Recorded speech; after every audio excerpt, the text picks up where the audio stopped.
ئاڕاستەکان لەگەڵ محەممەد نووری. سڵاوی محەممەدنووریتان لێبێ. لەم هەرێمەدا هەموو جۆرە قەیران هەیە. دەپرسین ئەی خەڵک و هاوڵاتیان بۆ بێدەنگن. دەنووسرێت بۆ خەڵک دژی ئەم هەموو قەیرانە خۆپشاندان و ناڕەزایی گەورە دەرنابڕن. دۆخەکە ناسکە ئینجا لە دوای ڕاپەڕینەوە کەی ناسک نەبووە. یان خەڵک بێ ئومێد بووە. قەیرانی کۆتایی ماوەی سەرۆک، قەیرانی بێزاربوون لە وڵات و سەفەرکردن، قەیرانی بێکاری و نەبوونی هەلی کار، قەیرانی بێبەنزینی و بێموچەی و دەیان قەیرانی تر. بەڵام ئەی بۆ هاوڵاتیان بێدەنگن. چێ بەرپرسە لەم دۆخە؟ گەنجێک دەنووسێت کاتی ڕاپەڕینە بۆ بەدەستێنانی داواکانمان. یەکێکی تریش دەنووسێت سەرۆک و بەرپرسی حیزبەکان، من وا وڵاتان بۆ جێ دەهێڵم بۆ خۆتان. بۆچی شەقامەکان لە بەرامبەر ئەم نائەدالەتی و ئەم هەموو قەیرانانە لە ئێستادا بەهێمنی تێبەردەبێ؟ پرسیاری ڕۆژنامە نووسەکە. ئایا هاوڵاتیانی کورد چی بەلایەنە سیاسەکان دەڵێن کە لە کاتی هەڵبژاردنە بەڵێنی گەوریان بە خەڵکدا بۆ هیچیان نەهێنایەتی؟ ئایا گەنجان بە سەفەر وەڵامی دەسەڵات دەدەنەوە یان تووڕەبوونی ناوخۆیی نزیکە لە هەرێمی کوردستاندا ڕوو بدە؟ دیالۆگ لەسەر ئەم بابەتە گرنگە دەکەین بە میوانداری هەرێک لە بەرزان. هەرێم جەمال کادری پێشکەوتوی پارتی دیموکراتی کوردستان و سپاس کاگرێم. سپاس کاک محەممەد. هەروەها ڕێبین تا خوێنکاری ماستەر و ڕۆژنامە و سپاس کاکدەبین. بەس کاک محەممەوە بێ زەحمەت ئەو بە ناوی کۆمەلگەی مەدیمەنەی خوێنکارەوە، بەڵام لەبێ لایەنی سیاسی خۆی بڵێ، چکان ناکرێ هەر کەسێ هەر ڕۆژنامە نووسێک بێت، هەر کەسێک بێت لەم وڵاتە بە ناوی چاودێری سیاسی و نازانم چی خۆ بکەنە چاوی خەڵکەوە. من بە عەلەنی ئەڵەم پارتیم، ئەویش بە عەلەنی لایەنی سیاسی خۆی، ئەگەر نا من لەم بەرنامەی بەشدار ناکەم. تۆ بە عەلەنی بۆ ناڵی لایەنی سیاسی خۆت؟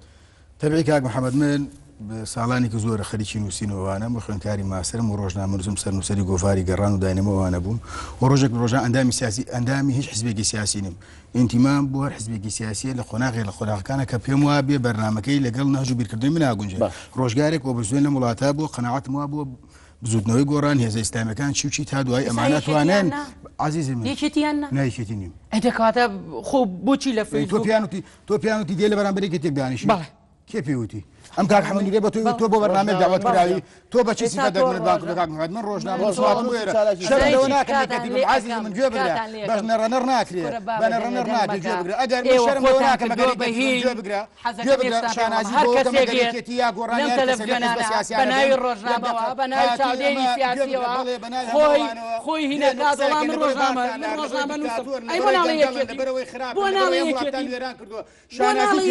یەکێتی یا گۆڕانی هەر حزبێکی سیاسی جگە لە پارتی لەبەر ئەوەی قەناعەتم وایە هێزێکی دیکتاتۆرم وڵاتە حکومەکە ناوی پارتی دیموکراتی کوردستانە و بەرپرسە لە بەرامبەر تۆ یەک تاقە شەخص یەک شەخص هەموو ماڵبەند و هەموو دام و دەستگاکانی گەرمیانی بەڕێوە بە هەموو نەوتەکەشەوێ ئەفرۆشێ با پێ بڵێ یەک شەخص لە گەرمیان. ئەگەر تۆ ڕئیسی حکوومەتی، ئەگەر تۆ ڕئیسی هەرێمی، ئەگەر تۆ سەرۆکی تۆ ڕئیسی حکوومەتە بێژراوەتە، بەڵام بەشێکە لە سیستەمە لەبەرەوەی سیستەمێکی سیاسی بۆیە تواناتان نێجرات لە بەرامبەر کەسێکی بڵاوبن. گوێ بگرە، بڕوام وایە پێویستە ئێوە خەڵکی کوردستان بزانێت چی معدەنێکن، بزانێت ئێوە لە قەزاتی و بنعەلی و حسنی مبارەک خراپترن و پێویستە تێ بگەن لەسەر ئەوەی کە دیکتاتۆرن. ئێوەیە هەموو خاڵە سەرۆکی حکوومەتەکەتە، هی سەرۆکی حکوومەتەکەتە، هی ڕایشکاری ئەنجومەنی ئاسایشەکەتە، هی سەرۆکی هەرێمەکەتە، هی ئەو کۆمپانیا تورکیانەوە وڵاتی بۆیە زۆر باشە، زۆر باشە، زۆر باشە کاگرێبین، زۆر باشە، زۆر باشە، زۆر باشە، ماوەی زۆر باشە، یێواش کاکە پاشی چانێکی کورد و دێنەوە لاتان، پاشی چانێکی کورد دێنەوە.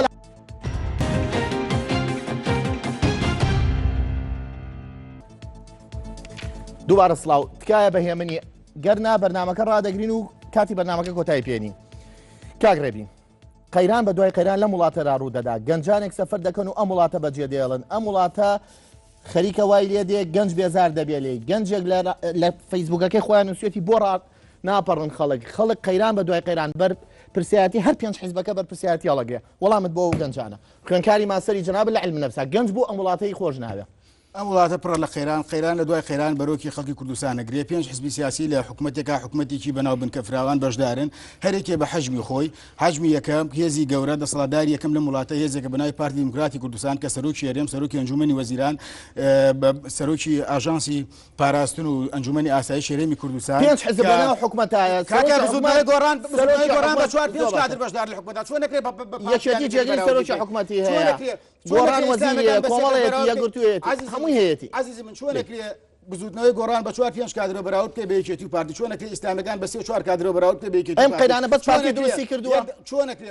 گەنج سەفەرەکە بەنزین نییە نەوت نییە مەعاج نییە هەمووی پارتی دروستی کردووە یعنی ئەمە گوناحە بەرامبەر حیزبێک حزب حکومڕانەکانی کوردستان لە ماوەی 24 ساڵی ڕابردووە تا ئەمڕۆ کە ڕاپەڕینیان کوردستان لەم هەرێما هەیە بەرپرسیان بەرامبەر کۆی قەیرانەکانی کوردستان ئێوە بەرپرسیان بەرامبەر کۆی هەموو قەیرانەکان ئێمە وەکو پارتی دیموکراتی کوردستان ناڵێن هەموو شتێک ئێمە شامی و شەریف و هەموو شتێک ئێمە خۆمان لێ بە دەراکەین نه ئێمە شتەوانمانەیە بەڵام خەڵکێگەیە بۆ نمونە گەنج سەفەرەکە لە چۆوە سەفەرەکە بە پێی داتایە لە سایە هەشتای گەنج لە سنووری پارێزگای سلێمانیایە باش بۆ سەفەر بەڵێ بۆچی ئەم بۆ لەبەر ئەو نائەدالەتیە زۆری کە لەم شارە دروستە بێ لەبەر ئەو بێسەروبەری کە لەم شارە دروستە بێ کاکە ئەم شارە بێ خاوەنە ئەم شاوەڕە کەسی نییە ئەزەکەمەوە ڕاستیە بزانم ئێوە باش سەرۆکی حکوومەت لاتانە سەرۆکی هەرێم لاتانە خۆ ناڵێ سەرۆکی هەرێمی دەفامە قسەکەم تەواوکەم ناڵێ سەرۆکی هەرێمی هەولێر و دۆگەڵێ سەرۆکی هەرێمی کوردستان کەواتە بۆچی هێشتان ئەم شارە بێ کاکەجان وەڵڵاهی سەرۆکی هەرێم زۆر لە من باشتر ئەزانێ وەڵڵاهی سەرۆکی حکوومەت زۆر لە من باشتر ئەزانێ لەم شارە چییە گوزەرێ وەکاتی خۆی ئەو بەڵگانەی کە ئێمە لە ڕۆژی سپیا کۆماکردۆ لە ڕۆژی ڕەشا بەکاری هێنی بۆ ئەوەی خەڵکی نەڵێ بۆ کاکە من لە کۆیە بووم یەک نمونە بۆ باسەکەم کۆیە لە ڕووی ئیداری و سەر بە شوێ برا سەر بە پارێزگای هەولێر نییە بەڵێ چەند پرۆژێکی سەقەت کرا بەڕێز کاک نەوزادادی هاتە کۆیە وتی کاکە جان ئەمە ئەمۆس ئەبوو وایە لێپرسینەوەی کرد دوای 2 ڕۆژ مەکتەبی سیاسی یەکێتی پەیامێکی دا بە پارتی دوای قەیرانەکان پارتی لی بێبەش نییە بەڵاملایەنی لێ بەرپرسن هەموو لایەنەکان وەکو یەک وایە بە تایبەتی لە سنووری سەوزا لە سنووری سەوزا گەنج کە بێوا بۆ هەمووی هەموو بام قسەکەم تۆ من فکرەکەمە بڕی فکرەکە گەیشت ئەڵێ هەموو لایەنەکان بەرپرسن وایە هەموو لایەنەکان بەڵام ئەوەیە بۆ نمونە من سەرۆکی هەرێمە مێ زیاتر بەڵام سەرۆکی هەرێم بۆ قسە ناکە بۆ یعنی نازانێ کاکەیجان وەڵڵاهی بە بیللای هەرسێکی نایخوایە ئاشتی کۆمەڵایەتی لە پێش هەموو شتێکەوەیە باشە ئێمە بۆ پەرلەمانی عێراق پارتی 28 کورسی هەیە هەموو دنیا ئەزانێ حیزبە بۆ لەم کوردستانە 2 کورسی هەبووە وەزارەتی وەرگرتووە بۆچی لەبەرەوەی یەکڕەنگی لە کوردستانە یەک ڕاستەکە گەنج لەم ئیداری سلێمانی و گەرمیان زۆرتر کۆشی کردووە تاوەکو ئەوەی زۆنی ژێردەسەڵاتی پارتیە وەکو بەو تەسنیفە کۆنێک کە لە ڕابردووە لەبەرچی لەبەرەوەی گەنجی ئەم ئیدارەیە فێر نەبوو بەم دیکتاتۆرەتی ئێستا لە وڵاتە ئاگوزەریە گەنجی ئەم ئیدارەیە فێر نەبوو بەم تاکڕەوی کە هەیە گەنجی ئەم ئیدارەیە فێر نەبووە سنوور لە بەرامبەر ڕۆژئاوای کوردستاندا بخا هێزێکی سیاسی فێر نەبووە بەرامبەر هەتەبە ببێتە دوژمنی سەرسەختی کورد فێر نەبووە لە بەرامبەر بەغا خوتی خەڵ ببڕێ فێر نەبووە من مقاتعام نەکردی من نادڕم بۆی نەمبڕی تا قسەکانت تەواو کرد بۆچی پێکەنی موضوع چیە موضوع جاشایەتیە بۆ تورکیا موضوع خزمەتکردنە بە حزبەکەی ئەردۆغان بەعەلەنی لەگەڵ حکومەتی تورکیا پەیوەندیمانەیە و ڕێکەوتنامەی 50 ساڵیمانەیە بەڵام ئێوە بە مخابەڕاتی لە ڕووی مخابەڕاتی و لەگەڵ ئێرانان ئێوە لە ڕووی مخابەڕاتی و لەگەڵ ئێرانان هەموو دنیا ئەزانێ تۆ لە گەرمیانی هەرجی شەعبی نەهاتە ناو ماڵەکان و خەڵکی کەلاری شەهید کرد کورە عەیبە بۆ ئێوە کورە عەیبە بڕۆ سەری دروستخۆماتیوکە ئەم بەرنامەیە لێ بەرپرس نییە لە دووس حکومات و حکوم کورد حکومەکە و ئەسنە دوکانی کوردەکان ئەسووتێنن عەزیز و مەزین ئێمە ڕاستیە کاکە بەمنەڕەنەڕەکەی زۆر لە تۆ دەنگم باشترە گوێ بگرە تەماشا بکە لەبەرەوەی جاشی تورکیان ڕێکەوتنێکی 50 ساڵە ئێمە بەرپرسی بەرپرسی لەبەرامبەری من بەرپرسم بەرامبەری جاشی تورکیان بۆ ماوەی 50 ساڵ فرۆشتە قەیرانی بێموچەی بێ بەنزینی پەیوەندی بە هەموو پەیوەندی بە فرۆشتنی وڵاتەیە بە تورکیا حکوومەتی عێراقیە لایەنی ترە قبول ناکە ئەم وڵاتە بە تورکیا بفرۆشتێ وەکو چۆن یەک پرسیار لە جەناب بکەم ئەم هەموو قەیرانە کە گەنجی بێزار کردووە هاوڵاتیانی بێزار کردووە بۆ شەقام بێدەنگە ئێستا لەبەرەوەی کۆمەڵانی خەڵکی کوردستان تا ئەمڕۆ حرەکەیەک لە کوردستان دروست بوو لە پەرلەمانی کوردستانەوە 4 حیزبی سیاسی هاتوونە سەنگەری خەڵک پرۆژە یاسایانەیە بۆ سەرۆکایەتی هەرێم پرۆژە یاسایانەیە بۆ چاکسازینەوە ئەمما جۆرێک لە جۆرەکان هەنگاو نراوە و خەڵک بەشێک لە خەڵک ومێدی بەوە هەیە گۆڕانکارێک لە وڵاتە بێتەکایەوە لە بەرامبەر خەڵکێکی ڕەشەی دوو ئیدارەیەکە خەڵکێک ڕەشەی خۆیان ڕشتنەکە ئەمە لەبەر ئەمە بە کاک محەممەد تەواوی بکەم لەبەرەوە جارە خەڵک دەتەقێتەوە جارە نەگەستوەتە لەوانەیە کۆمەڵێ شتێ نەیزانێ چکانێ لە مەری خەواهات بێت لەم بۆناژی چکە ئەبواە ئەو گەرمیانیە لە ناو گەرمیان نازان واقعاتانە ئێمە ئەیبینی و ئەیبیستین وەرەگاگە لە دووە تا ئێستا سندانی سیاسیە لێ تا ئێستا خەڵە سەد ئازادی ڕادەبی سژنەگری کاکە حەزەکە یەک معلوماتی بەمێ ئێمە عەشایەرێکی ڕازگۆی مستەقەفێکی درۆزن نین ئێمە حەزمان لە درۆ دەلەسەن نییە ئێمە بەناوی دیموکراسی ئێوە دیکتاتۆرن ئێوە دڕندەن ئێوە دیکتاتۆرن ئێوە کوردکوژن ئێوە خاوەنی سیرەتی ئابن ئێوە خاوەنی شەهیدکردنی دیموکرات و خەڵکی ڕاپەڕی ڕۆژهەڵاتی کوردستان ئێوە قەدەولەشن ئێوە بەڵێ هەموو خەڵکی کوردستان شایەتی عوسمان جوان لەبەر خاترەوەی حەزی بە ناڕاستە خۆ حەزی بەڵێ ئەوەی کاوە گەرمانی باشە زۆر چاکە زۆر باشە زۆر چاکە زۆر باشە زۆر باشە زۆر باشە زۆر باشە کاکە جان باشە زۆر باشە بام قسە زۆر باشە دادگا بیکەن بە تیرۆریست خوێن کارەکەی ماستەر بێدەن بە کامە دادگای لە وڵاتە خوێن کارەکەی ماستەر بێدەن بن بێدەن زۆر باشە زۆر باشە زۆر چاکە زۆر باشە پێویستە لەم وڵاتە شارەوەرە بکرێت پێویستە محاکەمە بکرێت باشە تەواو زۆر چاکە زۆر باشە تەواو ئەمە لە خەوە تکایە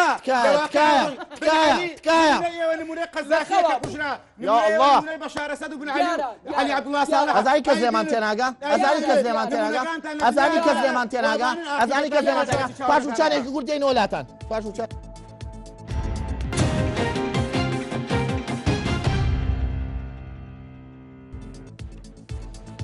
دووبارە سڵاو کاگەرێم با بە هێمنی مناقەشێ بکەیت هەموو جۆرە قەیران هەیە گەنجێک گوتم نووسێتی ئەبێ ڕاپەڕین بکرێت گەنجان بێزار بوون شەقامەکانی کوردستان بە هەولێر و هەڵەبجە و دووەک و سلەیمانی و ناحیە و قەزاکانیشەوە خەڵک بێزار بووە بێبەنزینیە بێموچەیە خەڵک جەژنەکە موچەی وەرنەگرتووە هەموو ئەمانە هەیە بەرپرسیارەتی لەم قۆناغەدا لەسەر شانی چیە ئەو دەڵێ لەسەر شانی ئێوەیە لەبەر ئەوەی زۆرینەی جونگەکانی دەسەڵات لای ئێوەیە و پارتی دیموکراتی کوردستان زانی چۆنە کاکە محەممەد من دەجارەمە دوتم ئێمە وا فێرکراوین ڕازگۆ بین لەگەڵ خەڵکی خۆمان حەزمان بە دووفاقی نییە ئێمە ئەڵین کێشە هەیە نەمان شاردوێتەوە بەڵام کاکە ئەم کێشانە چۆن دروست بووە بۆچی ئیستا لەم کاتی داعشە ئەم هەموو شتە زەق کراوەتەوە بۆچی من مقاتعم نەکردی سا پێتەڵم کێ ناوێتی بۆشتە سەلمێنم کێ هێناوێتی و کێ پێشنیە کورە سەدان هزار مشکلەمان هەیە ئەمە ئەزانی وەکو چی لێ هاتووە کاک محەمەد یەک نمونی بەسیتە لە دوای ڕاپەڕینەوە ئەڵێن دۆخەکە ناسکە قەت بینی و ئەم دۆخە ناسکە کۆتایی دێ ئەم دۆخە ناسکە هەر کاتێک کاکە ئەم دۆخە ناسکە هەر کاتێک لایانی بەرامبەر کە تۆ حکومڕانی لەگەڵاگەی کە تۆ لەگەڵ یاژی تۆ لە ماڵەوە لەگەڵ خێزانی خۆت ئاژی ئەکری هەم ڕۆژە لە جەنگی مەخلوقات ئەڵێ نە پێڵاوی تەنگ نەماڵی بەجەنگ چۆن ئێمە لە کوردستانێک ئاژین بەڵام جەنابە شەریعە تەواو کردووە پرسیارەکە ئەوەیە ئەم حەقای کە ئەیەی هەموو لایەنەکان هەمان پشکیان بەردەکەوێت ناتوانم بڵم من بڵم کۆمەڵی ئیسلامی کۆمەڵی ئیسلامی وەکو پارتی بەرەکەوێ ئێمە غادرە ئێ باشە بەڵام ئێمە لەم شارە لە سنووری زەنگی سەوزە بە حەزەکە معلوماتە بێمێ کاکە ئێمە باسی کوردستان کاکە ئەخی باسی کوردستان ئەکەین کێشەکە لێرەوە سەرهەڵەدا هەرچی کێشە و گرفتە کاکە وەرە بچۆ بزانە کێشەی بەنزین لە هەولێرەیە بۆ نییە بچۆ بزانە کێشەی ئیشکردن کاکە ئیش کاکەجان من کابرایەکی پارتیم حی عەلە سەلا هەرچی بڵم لەوانەیە بڵێم بۆ پارتیە بۆژێ کاک محەمەد تۆ کەسێکی بچۆ پرس و ڕابکە لە خەڵکی وڵە بڵێ ئەرە کاکە ئەی خەڵکی هەولێر بچۆ دوکان بە دوکان خەڵکی مەدەنی خەڵکی بناسە کە ئەسڵەن عیلاقی بەحیت بڵێ کاکە ئیش و کارتان چۆنە بڵێ کاکە جادەوبانتان چۆنە بڵێ وەسعی کرێچەکانتان چۆنە کاکە یەک نمونە بۆ پێڵم لە 2004 6,000 یەکەی نیشتەجێبوون بۆ ئەم سارە بۆ خەڵکی بێدەرامەت دەرچوو لە تابین و لە زەرجێس کوا پارەکەی کوا یەکەی نیشتەجێبوون کەواتە لا دوایە دۆک و هەولێر بێکێشە و بێقەیران بەڵام قەیرانی ئێرە گەیشتۆتە لوتکە بۆ چێ بەرپرسە یەکێتی و لایەنە سیاسەکانی ئێرە بۆ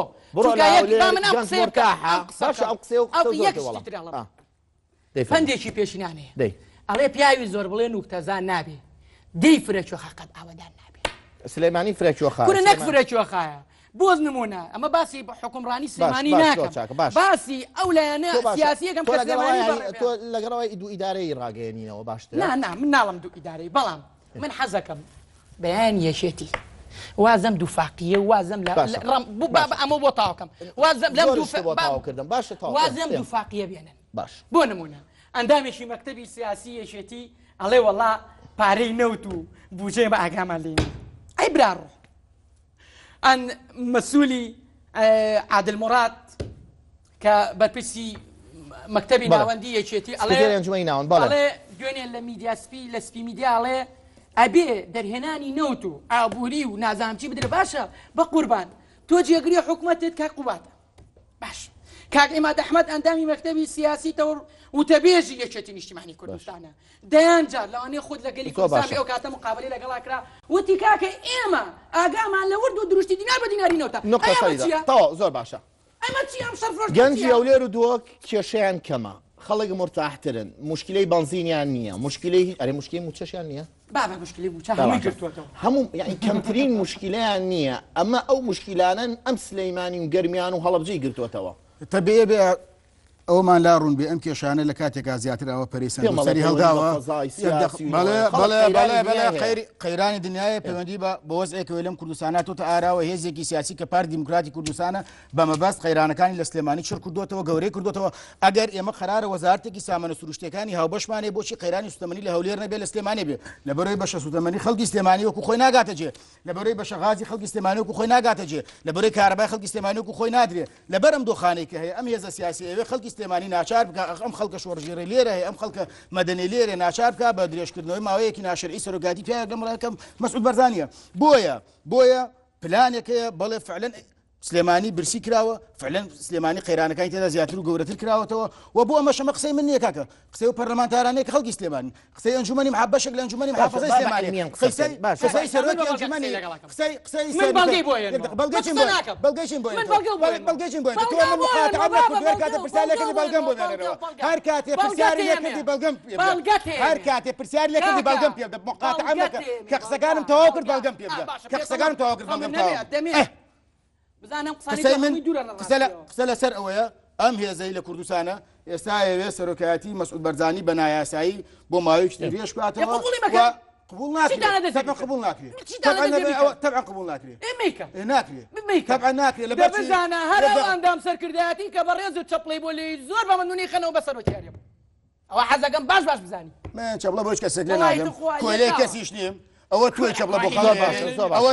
ئەوە توی چەپڵە لێدەی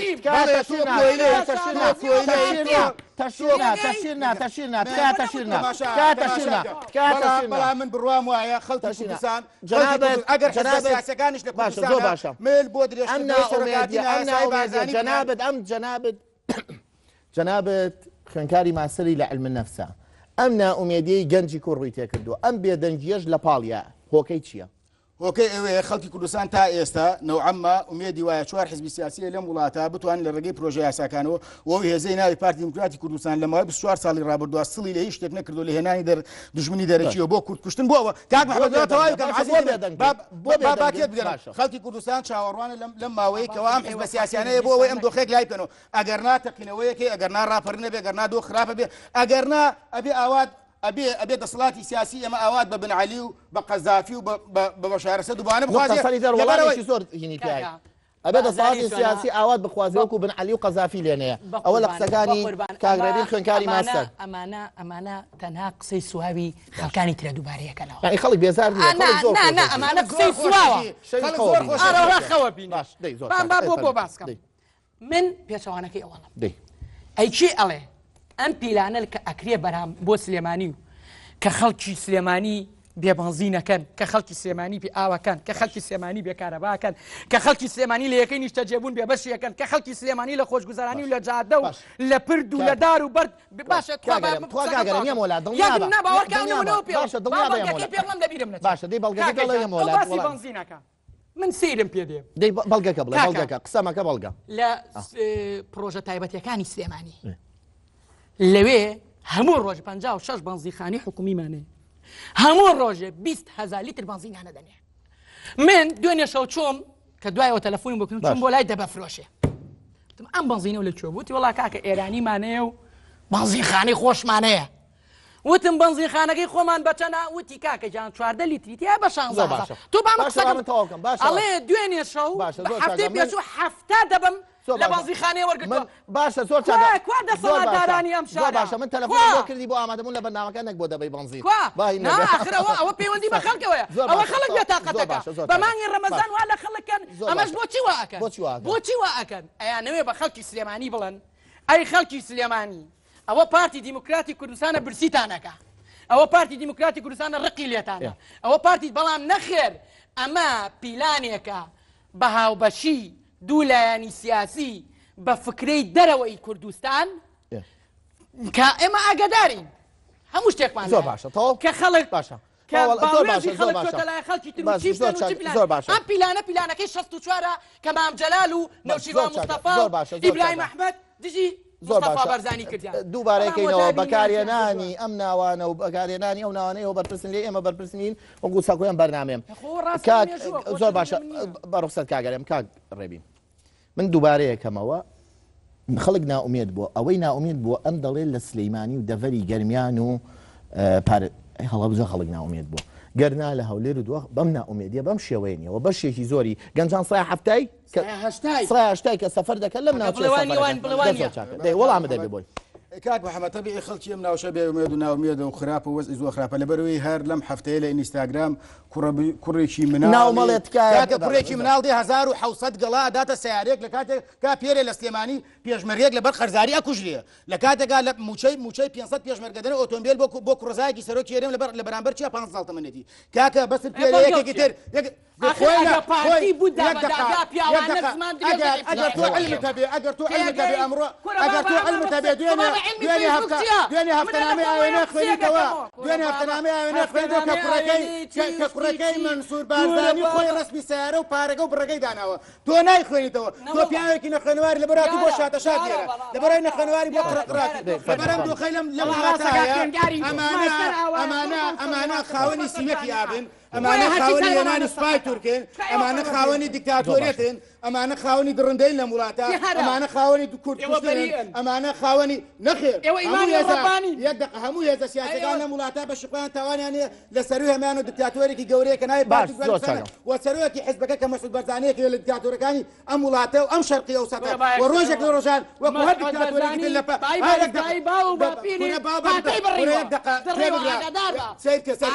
پێڵاوەکانی زۆر چاکە زۆر چاکە زۆر چاکە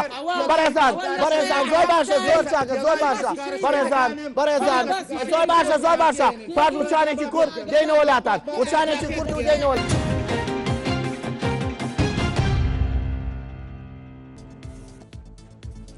دووبارە سڵاو ماوەی توێن بەڵام تکای بە ئەمنی با خەڵکیێک بێزار نەبێ لێمان بەرنامەکە بگۆڕێت تکایە باش زۆر باشە تەشینا وشەی تەشی تەواو برایەوە پێش ناوبڕەکە فەرموو کاک محەممەد ئێمە هاتوون قسەکەین لەسەر خێرانێک لە وڵات یەک قەیران هەیە قەیرانێکەیە کە هزار خێران چل قەیرانە وڵاتی چل قەیرانە یعنی لە چل تووتێەوە قەیرانێکی سیاسیمانێ لە وڵاتە حزبێکی سیاسی لە وڵاتە حاکمە قەیرانێکی سیاسی لە وڵاتە بەدایکی عزیزی من مخاتعم نەکردی قەیرانێکی لەم وڵاتە کە قەیرانی سیاسی لەم قەیرانە سیاسی و قەیرانی دارایی دروست بووە قەیرانی کۆش دروست بووە قەیرانی نەبوونی کارەبا و بنزین و سلەمین دروست بووە هەمووی ئەگەڕێتەوە بۆ قەیرانێکی سیاسی لەم وڵاتە هێزێکی سیاسیە کە بڕای بە دەستا و دەستگرنی دەسەڵات نییە هێزێکی سیاسی بڕای بە خوێندنەوەی بەرامبەرەکانی نییە هێزێکی سیاسی بڕای بە ڕێی خەڵکی کوردستان نییە لە بەرامبەر ئەمانە ئەم هەموو قەیران لە وڵاتە دروست بووە هێزێکی سیاسی هەموو بەرپرسیار لەم دۆخە هەموو لایەنە سیاسەکان لەم دۆخە دووبارەکەمەوە جەنابەت خوێندکاری ماسەری لە علم نەفسە ئێستا وەرە چێکی هەموو ئەو بەڵێنانە بکە کە لە هەڵبژاردنا بە خەڵگیرە بەڵێنی وا گەورە و قەبە بە گەنجیرە هەموو لایەنەکان بۆ تەنها یەک لایەن دەڵێی بەرپرسە لەوەی کۆی هەموو خۆ لافیتە و بەڵێنی لایەنەکانی تر پارتی بۆی نەنووسی بوون گەنج ئێستا دەزار لام و لایەنەکان پێم وتووی هەموو حزبە سیاسەکانی بەشدار لە حکوومەت بەرپرسیارەتیانی لە خێرانەکانی کوردستان بەڵام هەر کەسێک بە حەجمی خۆی وەکو سەرەتا وات نەوتۆ جارێ بۆستە لەم وڵاتە کاکە جمگە سەرەکیەکانی حکومڕانی کە ئەتوانێت حکومڕانێکی تەندروستی پێ بکرێت لە دەست پارتی دیموکراتی کوردستانە کە ئەتوانێت حکومڕانێکی ناتەندروست و خراپ پێ بکرێت لە دەست پارتی دیموکراتی کوردستانە. بۆ نمونە سەرۆکی هەرێم سەرۆکی حکوومەت ئەنجومەنی ئاسایش پەیوەندیەکانی دەرەوە وەزارەتی سامان سروشتەکان ناک پارتی دیموکراتی کوردستان ڕێگە نادا بەدیل بۆ سەرۆکی هەرێم بێت و ڕێگە نادا کەس وەزیری سامان سروشتەکانیش بێ ڕێگە نادا کەس ڕایشکاری ئەنجومەنی ئاسایشیش بێ ڕێگە نادا لەبەرچی لەبەرەوەی وەکو جەنابەت ئێستا تو قسە لەسەر دوو ئیدارەکەی خەڵکێکەیە لەو تەلەڤیزیۆنە خەڵکێکەیە بە سەرۆکی پەرلەمانەکان ئەڵێ شەڕ هەڵی گیرسی ئەگەر بێت و ئەم یاسا تێپەڕێ خەڵکێکەیە لە تەلەڤیزیۆنەوە ئەعلانی عەلی عەونی ئەندامی سەرکرداتی پارتی ئەڵێ شەڕی ناوخۆ لە گیرسێنی ڕێبواری کەریم وەلیەکێکە لە ڕۆژنامە نووسینەکانی نزیک لە نێچیرەڤان بەرزانی و تەمسیلی سیاسەتی پارتیەکە ئەڵێ پێویستە وڵاتەدا بەش بکرێت بۆ سەر دوو ئیدارە و زیاتریش لەبەر ئەم دۆخانەیە کە لەم وڵاتە هەیە لەبەر ئەوەی هەوڵی دوو ئیدارەیە دەن لەبەر ئەوەی هەوڵی باش عەزیزی من ڕێم دەخەم واقع چییە واقع پارچە پارچەکردنی کوردستان واقعە ئەوەی یەک دقیقە چۆن قسەکردن لەسەر خوێندنەوەی ئیدارەی واقعە قسەکردن لەسەر ئەگەر پرسیاری لێکردی وەڵام دڕۆ پرسیاری منە کە پرسیاری لێکردی قسە بکە تۆ کاتێک پرسیاری لێکردی قسە بکە تا قسە بۆ نەنوێشتووە مقاتعەم کردی تۆش مقاتعەم بکە فەرمودی ئەوە قسە بەدڵی خۆ بەڵێ لەم وڵاتە لە مستەوای سەرکردایەتی پارتیەکە ئەگەر وەزعەکە وایە بۆ دوو ئیدارەی ڕانەگەێنی مادەم هەولێر و دۆ قەیرانی نییە بۆچی ئەم قەیرانە پەتایەکە تووشی هەولێر و دۆشیش بێ ئەو دەڵێ لەم ناوچەی قەیران زۆرترە کەڵەکە بووە ئەمە ئەگەر ئەمە خەونیەکە خەونی بنەماڵی بارزانیە خەونی پارتی دیموکراتی کوردستانە لە دوای ئەوەی هێزە سیاسەکانی کوردستان لەم وڵاتە بە هەمویان گەشتون بۆ قەناعەتی کە پێویستە سنوورێک بۆ ئینحرافێت و بۆ ئەوەی کە پارتی ئینفرادی لە دەسەڵاتی سیاسی کوردیاکرۆدا بنێن پارتی دیموکراتی کوردستان ئەوێ کۆی دەسەڵاتەکانی لە کوردستان لە دەستدا دێ ئەوێ ئیدارێک جیا بکاتەوە کە ناوی ئیداری سلێمانی و گەرمیان و هەڵەبجەیە بەم لا بێت و خۆی لەوەکو حاکم مطلق مێنێتەوە تەماشا بکە بەڵام هێزە سیاسەکانی تر بەڵام هێزە سیاسەکانی بەڵام هێزە سیاسەکان کاتە دوای قسە بکە بەڵام هێزە سیاسەکانی تری کوردستان تا ئەمڕۆ مەسئولانە مامەڵیان لەگەڵم پرسا کردووە و جۆرێک لەوەش کە مەسئولانە مامەڵیان کردووە ئەم مەسئول بوونە نابێت لەسەر حسابی خەڵکی کوردستان و پێویستە لە نقطەی انطلاقە لەم وڵاتە لە بەرامبەر دیکتاتۆری پارتی دیموکراتی کوردستانە بەڵێ ئەگەر پارتی دیموکراتی کوردستان میل بۆ باشتیان دەستا و دەستکردی دەسەڵات دەدا بەڵێ ئەگەر پارتی دیموکراتی کوردستان نا بابە پارتی دیموکراتی کوردستان ڕێگە بۆ دۆخەنەکە پارتی لە گەرمیان حکومەکە بەڵێ پارتی بەڵێ لە هەموو کوردستان سەرۆکی هەرێم پارتی نییە یعنی تۆ عیبیە بۆ تۆ ماستەرێ وەڵا لە گەرمیانە تۆ عیبیە مەسعود بەرزانی بە کادری پارتیت پێت وایە نێچیرەڤان بەرزانی لە گەرمیان دەسەڵاتی نییە تۆ کادری پارتیت پێت وایە سەرۆکی هەرێم دەسەڵاتی نییە ئەمە چ سەرۆک هەرێم و سەرۆک حکومەتێکن ئەمانە لە وڵاتە حکومڕانی دەکەن بەشێکی وڵاتەکان ئەمانە چ گەلکەوتەبەیەکن بۆ ئەزانی بۆ ئەمانە چ باشە تەواو خێکاری ماستەریانێ لە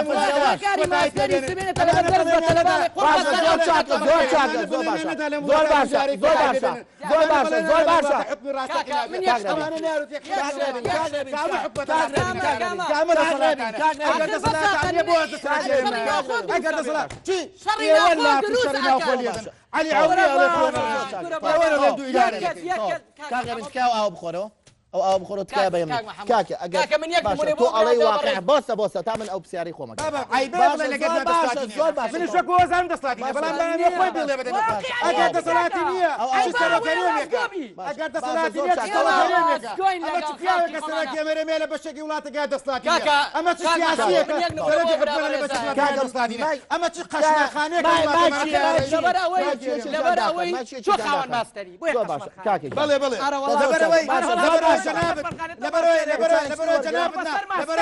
بەڵێ بەڵێ قوربە سەرماسەر کردووە ئەم وڵاتانی ئەوە وێرانتان کرد ئەم وڵاتە وێرانتان کرد بەڵێ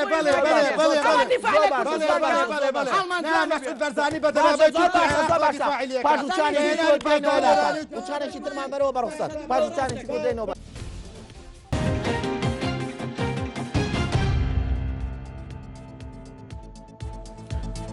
چەند بارەی تر سڵاو ببورن ئێمە داوای لێبوردن لە بینێدان کاگەریم جانی هەرێم ئێوە باسیەوەتان کرد مەوزوعی ئەوەی کە دوو ئیدارەیی خەریکە بەرەو ئەمری واقعڕوا لە قسەکانی ئەوە کە تۆ باسی کرد بەڵام هەر لە کاتێکا ئێوە باسیەوەتان کرد خەونی دەوڵەتی کوردی و دروستبوونی دەوڵەتی کوردی لە کاتێکە ئێستا باسیەوە دەکەیت قەیرانێکەیە لەم وڵاتە لەم دوو شارە لەم سێ ناوچەیە بەڵام قەیرانەکە بەو شێوەیە نییە گەنج بێزار نییە بەو شێوەی تۆڵی لە هەولێر و دۆ گەنج زۆر لێرە بێزارە کاکە حەزەکەم یەک شت بزانی